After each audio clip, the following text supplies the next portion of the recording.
Thank you so much for your kind introduction. Honorable CEO of Jeju Tourism Organization, Madam Go Eun-soo, and distinguished guests, esteemed colleague and friend.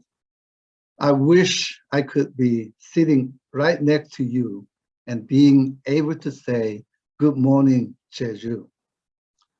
Like most of my fellow Koreans, Jeju Island is one of my favorite destinations for both work and my personal holiday. And I clearly remember that I have visited Jeju Island 4 times in the year of 2019 only. And whenever I was heading for Jeju Island, all of my family members and close friends and colleagues, they were so jealous of me. And I never thought that I would be the one who is so jealous of you guys in being a part of the beautiful Jeju Island next to the Ocelot green tea plantation and close to the Pacific Ocean. And first and foremost, I would like to extend my sincere appreciation to the Jeju Tourism Organization for your kind invitation to the UNWTO. And UNWTO is committed working with you to make the tourism as a pillar of qualitative growth and sustainable development in this very difficult time of the year and crisis. And I am confident that our well-established working relations with Jeju Tourism Organization will have advanced this very important agenda. So with that, allow me to start my presentation that I was given for 15 minutes. And there are 5 components in my presentation: that qualitative growth and sustainable development of global tourism industry in the age of COVID-19. And because of my time, limited time, my presentation will be very brief and try to highlight those keywords in the first impact of COVID-19 on tourism in Asia and the Pacific. And secondly, what this rollout of vaccination means for the tourism industry and outlook for normalization of international tourism and how the traveler behavior has been changed in time of COVID-19. And lastly, I would like to give some policy recommendation to Jeju Island to maintain the competitive destination. So without further ado, the impact of COVID-19 on tourism in Asia and the Pacific. As you may remember that last year that the world suffered and we had minus 73% worldwide. And actually Asia and the Pacific is the first to suffer and the most. And last year, Asia Pacific had 84% decrease.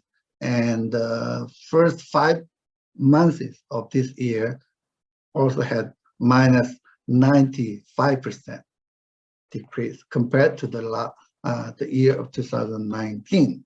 And if you remember 2019, we had historical achievement with almost 5 billion international tourist arrival, which means that every day we almost receive almost 4 million international tourists. But we lost 1 billion international tourist arrival, which means that we lost 2.7 million tourists every day. And that means we went back to the level of 30 years ago, in those 1991 and 2. And certainly the rollout of vaccination were being able to restore the confidence for the consumer and resuming the international air route, in particular different reasons, and being able to create a lot other travel bubbles among countries, and even among the region, the good example of European Union, what they call digital green certificate, certainly is the travel and entry restriction. And I trust the decision made by the government of Korea to give exemption of 2 weeks quarantine requirement is a great initiative and good example. And I will be very much interested to see the impact of this great initiative in a few months, so that the other destinations can see how that made a positive impact. And unfortunately, the rollout of the vaccine was not even from country to country and region to region. And North America and Europe had more number, more than 30%, those people vaccinated per 100 population. And unfortunately, Asia is not even double the number, but 6%. And for the outlook for normalization of international tourism, and you see immediately when the World Health Organization announced the COVID-19 as pandemic, the UNWTO established what it called Global Tourism Crisis Committee, composed of other UN agencies like WHO and the UNWTO representative from the members, and including the industry leaders like WTTC and CLIA, the Cruise Lines International Association. And we had 9 crisis committee meetings since its inception in March last year. And we launched a lot of guidelines and initiatives. And one example is that UNWTO IATA destination tracker, in which you can get the latest and the ultimate information and data. And for example, if you click on the current air travel regulation, that you will see the option that restriction level here. You click, you get information on the global outcome. You see the 7% of worldwide destination apply full restriction. And in the meantime, you can also get the result by different reasons. And Asia and the Pacific apply 22% of restriction for their international border. And here you see a better picture worldwide, the application of their international border, that this blue color, this makes a complete closure of international border. You see most of Asian countries here. And this slide shows the evolution of travel restriction in Asia and the Pacific, according to the report what UNWTO latest last, the 1st of July reported that there was no substantial change from April last year up to June this year. 70% of all destinations in Asia and the Pacific completely closed their border. In the meantime, only 9% of destinations applied some requirement for the testing and the quarantine. And here you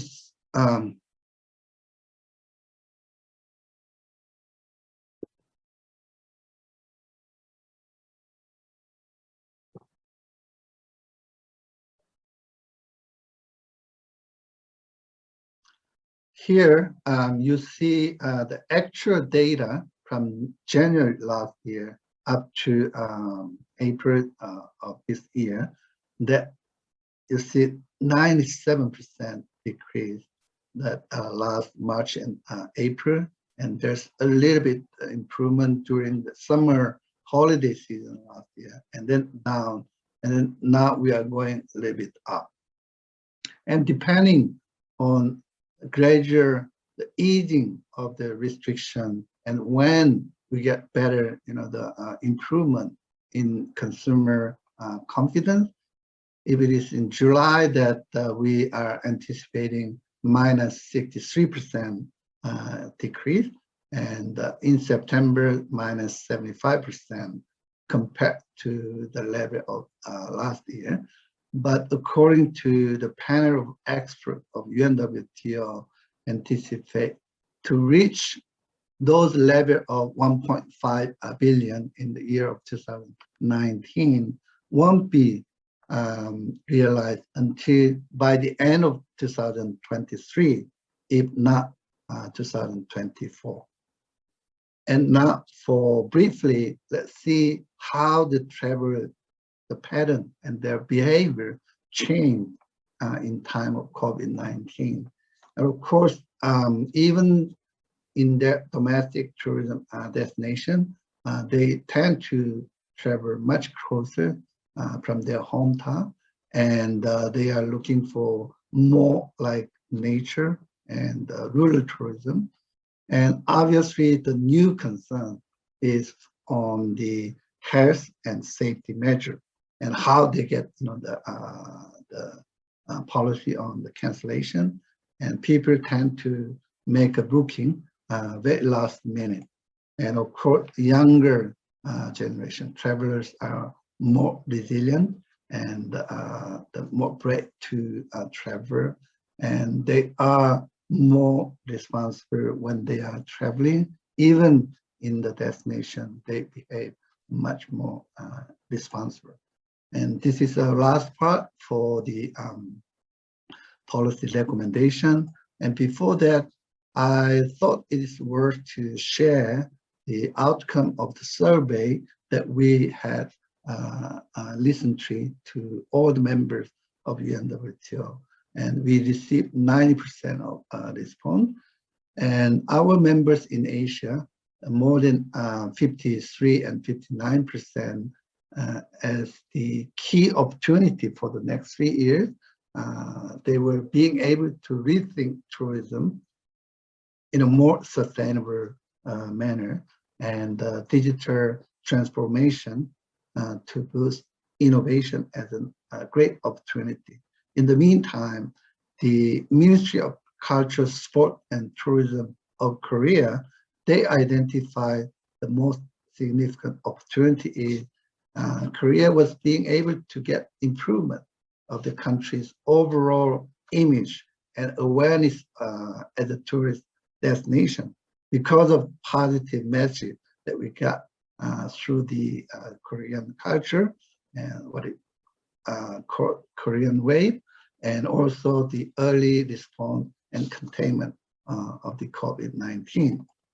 And also our members in Asia, they found their top priority for the coming 3 years as rebranding and repositioning of their market, penetrating new market, and innovation and digital transformation is the top priority.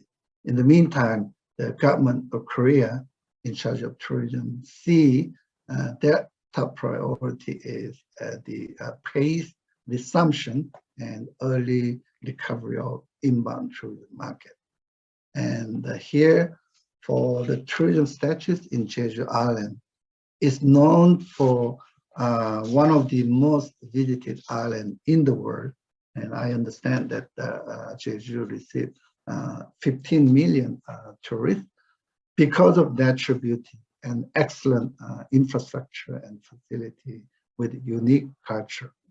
And I remember that the former tourism minister of Korea last year that had a press conference in Spain, and he introduced Jeju Island as an ideal place destinations for outdoor sport and activities like surfing, trekking, and mountain climbing. And I remember that Jeju received 1.2 million international cruise passengers in the year of 2016. And also remember the following year that had 400 decrease, unfortunately.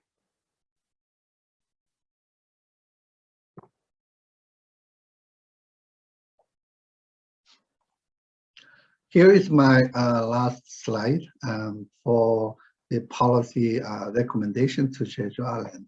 And as I mentioned before, the sustainability and digital transformation are the two keywords that every single destination, whether it be well-developed or underdeveloped or developing economy, we have to focus on these sustainability and digital transformation have to be their daily work.